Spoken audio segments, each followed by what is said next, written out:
Dəyərli izləyicilər, bugün sizə vərəm haqqında danışmaq istəyirəm. Vərəm ağciyərin xroniki xəstəliklərindən sayılır. Yoluxması əsasən hava damcı infeksiyası ilə baş verir və ya ağız boşluğundan kontakt vasitəsilə baş verə bilər. Vərəmin təyini üçün əsas laborator göstəricilər bəlğəmin müayinəsi, qan təhlillərinin müayinəsi, bəlğəmin kultivasiyası sayılır ki, bundan əlavə vərəmin təyinində sümük iliyi, sümük toxumaları, bağırsaqlardan və yaxud limfa düyünlərindən belə müayinələr götürmək mümkündür. Vərəmin ilk belirtiləri 4-6 həftədən artıq, yəni 2 aydan çox uzun müddətli öskürəyin olması, bu zaman tərləmə hallarının olması, temperaturun ya aşağı düşməsi və yaxud qalxması, çox bəlğəmli öskürəyin gəlməyi, iltihablı öskürəyin olmağı, dərinin ya quruluğu, ya yağıllığı, halsızlıqların baş verməsi, sürətli arıqlamanın baş verməsi bunun ilkin belirtiləri sayıla bilər.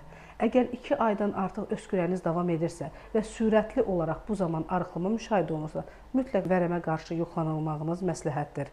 Vərəmin müayinələrinin içərisində müxtəlif kultivasiya əkilmələri və dediyim kimi PZR müayinələri də təşkil edir ki, qan təhlillərindən bunların hər birində mənfi nəticə çıxa bilər.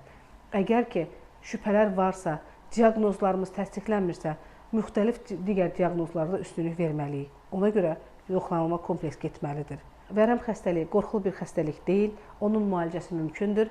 Əgər ki, vərəmə qarşı şübhəniz və yaxud xəstəliyin aşkarlanması varsa, mütləq doğru bir müalicə götürüb, doğru üsulla qidalanmanı təyin edib, doğru yolda olaraq müalicə ilə tamamilə sağalmaq mümkündür. Hər birinizə sağlıq arzulayıram.